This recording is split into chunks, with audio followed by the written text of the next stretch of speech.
वो शायद तिहाड़ जेल जाने वाली आज तक की सबसे खूबसूरत महिला थी। इंदिरा गांधी ने इस महिला से दुश्मनी अपने बचपन के दिनों में ही कर ली थी। इंदिरा वर्सेस गायत्री देवी की इस रंजिश की कहानी आज मैं आपको इस वीडियो में सुनाने वाली हूँ। जयगढ़ की रानी गायत्री देवी से बदला लेने के लिए इंदिरा गांधी ने पहले उन्हें जेल भिजवाया, उसके बाद पीठ पीछे इनका पूरा महल ही खुदवा डाला, वो भी आर्मी से। आयशा यानी गायत्री देवी का जन्म 23 मई 1919 को कूच बिहार राजघराने में हुआ। उनकी मां इंदिरा राजे खुद बड़ौदा की राजकुमारी हुआ करती थी। साल 1940 में आयशा का विवाह हुआ जयपुर के राजा सवाई मानसिंह से और वो बन गई महारानी गायत्री देवी। 1947 में देश आजाद तो हो चला था, मगर अभी भी देश में राजाओं का शासन कहीं कहीं रह गया था, जो देश की राजनीति का हिस्सा बन चले थे। इसी कारण सरकार और राजशाही परिवारों में कभी बहुत अच्छी दोस्ती रही तो कभी इस तरह दुश्मनी की जिसकी कल्पना भी नहीं की जा सकती। हालांकि इंदिरा गांधी और गायत्री देवी की दुश्मनी बचपन से ही चली आ रही थी, क्योंकि दोनों ने अपनी स्कूलिंग एक ही स्कूल से की थी, रविंद्रनाथ टैगोर के शांति निकेतन से। इंदिरा को गायत्री की खूबसूरती और नॉलेज से हमेशा ही जलन रही थी। जाने माने लेखक खुशवंत सिंह लिखते हैं कि इंदिरा हमेशा से ही self obsessed, self infatuated type की महिला थी। कहने का मतलब था कि उन्हें अपने आसपास उनसे खूबसूरत और चालाक महिला की प्रेजेंस मंजूर नहीं होती थी। ऐसे में शाही घराने की एक महारानी को अपने पास देख इंदिरा गांधी की विमेन ईगो हिल जाया करती थी। यही वजह है कि इंदिरा गांधी ने एक बार पार्लियामेंट में गायत्री देवी को सभी के सामने गाली दे दी थी, साथ ही उन्हें कांच की गुड़िया तक कह डाला था। तो वहीं दूसरी ओर गायत्री देवी इतनी ज्यादा खूबसूरत थी कि अमेरिका की मैगजीन प्रोवोग उनकी तस्वीरें फ्रंट पेज पर छाप रहा था। इसके अलावा गायत्री देवी को जनता बहुत ही ज्यादा प्यार करती थी, जिसका सबूत हमें 1962 में मिला। उन्होंने स्वतंत्र पार्टी से मिले हुए टिकट के जरिए लोकसभा चुनाव में डेब्यू कर दिया। उन्होंने जयपुर से पहला चुनाव रिकॉर्ड वोट से जीता। उन्हें 2,46,000 वोट्स में से 1,93,000 वोट्स मिले। उनका नाम सर्वाधिक वोट्स के लिए विश्व रिकॉर्ड के तौर पर गिनीज बुक में दर्ज किया गया।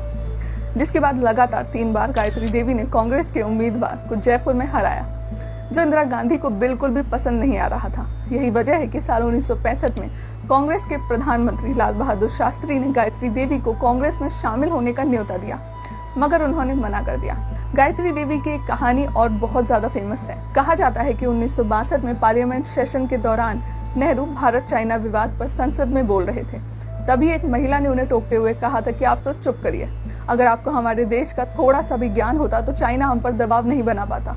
यह आवाज थी विपक्ष में बैठी गायत्री देवी की, जिसके बाद नेहरू ने कहा था कि शट अप, मुझे औरतों के मुंह नहीं लगना है। इसके बाद साल 1975 लोकतांत्रिक भारत के इतिहास का सबसे काला साल।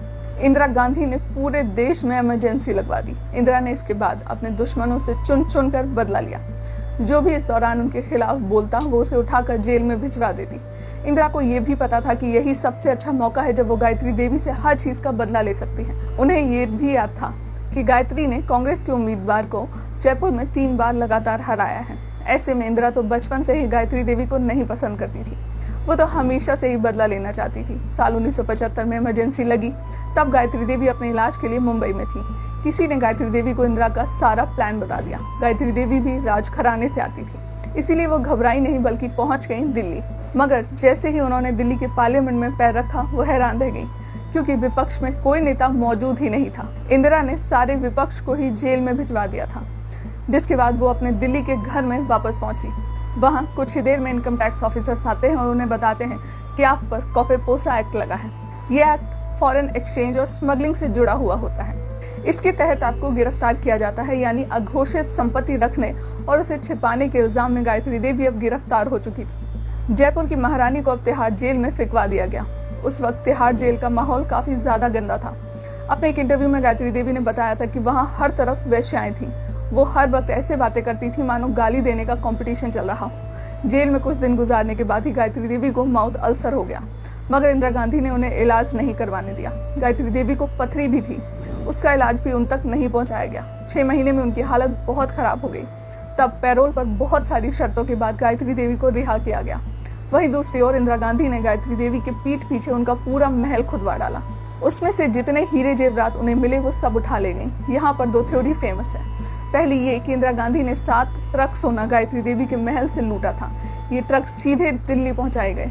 वहां से इन ट्रक्स को स्विट्जरलैंड भिजवा दिया गया और सरकारी कागजातों में इनका जिक्र ना मिले, इसीलिए कह दिया गया कि कुछ मिला ही नहीं महल में।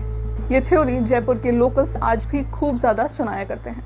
तो वहीं दूसरी थ्योरी है गायत्री देवी की, जिन्होंने खुद अपने मुंह से बताया कि इनकम टैक्स रेड में जितनी भी संपत्ति जब्त की गई थी वो सब मुकदमे के जरिए उन्होंने वापस पा ली, क्योंकि उनके खानदान के पास हर संपत्ति का उचित ब्यौरा मौजूद था।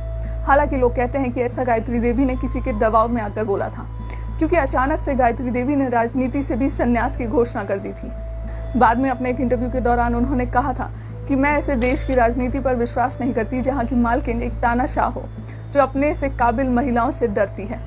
ये मेरी गलतफहमी थी कि मैं बिना राजनीति में आए लोगों की मदद नहीं कर सकती हूँ। जिसके बाद गायत्री देवी ने MGD गर्ल्स स्कूल बनवाया। आगे चलकर स्कूल से कई बड़ी महान हस्तियों ने पढ़ाई की और देश का नाम रोशन किया। इसके अलावा गायत्री देवी ने कई और समाज सेवा के कार्य किए, मगर वो राजनीति में वापस नहीं आई। जब इंदिरा गांधी के बारे में गायत्री देवी से पूछा गया तो उन्होंने कहा कि वो बचपन से ही चाहती थी कि मैं उनके सामने झुक जाऊं, मगर मैं कभी झुकी नहीं। इसी बात का बदला उसने मुझसे जेल भिजवा कर लिया, मगर उनके कर्मों का फल भी उन्हें मिलेगा ही। संजय गांधी की हत्या और उसके बाद इंदिरा गांधी की हत्या को जयपुर के लोग इन्हीं कर्मों का फल मानते हैं। फिलहाल के लिए इस वीडियो में इतना ही। अगर आपको ये वीडियो पसंद आई हो तो लाइक जरूर करें। साथ ही फ्यूचर वीडियोस के लिए आप मुझे फॉलो भी कर सकते हैं। जल्द ही फिर मुलाकात होगी एक नई वीडियो के साथ। तब तक के लिए नमस्कार।